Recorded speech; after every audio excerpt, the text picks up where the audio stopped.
மசாலாவை அம்மியில அரைச்சு அப்படியே தூக்கி எண்ணெயில போட்டு பொரிச்சு நம்ம அம்மா வறுத்தா ஒரு 100 வீட்டுக்கு மணக்கும் பாரு. அந்த மாதிரி கம கம கம கம கம கம சமைச்சு மண்டைய மாமனுக்கு வாழைய மருமனுக்கு நடு துண்ட உன் தம்பிக்கு தனியா பொரிச்சு கொடுக்குற. எனக்கா இன்னைக்கு சமையல பின்னு பின்னு பின்ற. இதுலதான் உன் தம்பி மேல எவ்வளவு பாசமா இருக்குன்றத பாக்க போறேன். அத்தை நான் மீன் குழம்பு வைக்கிறேன் அத்தை. கொஞ்சம் இருந்தா வந்துடுறேன். எங்கடா போற? மீனை வாங்கின வேட்டை கொடுத்துட்டு பக்கத்து தேட்டர்ல என் தலைவர் எம்ஜிஆர் படம் போட்டுருக்கேன், பாத்து காலைல வரதாயி. டேய் என்ன சித்தப்பா, நான் மீன் குழம்பு ரொம்ப நல்லா வைப்பேன். நீ நல்லா வைப்பேன்னு என்ன கேரண்டி? நான் கேரண்டிடா, அவர் சமைக்கும் போது நான் கூட தானே இருக்கேன். நம்பலாமா?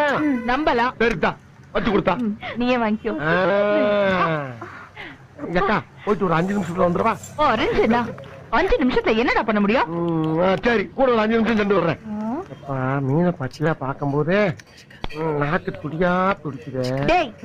ஏன்டா பூனை கருவாடு கலையிற மாதிரி அலையிற? போடா போடா.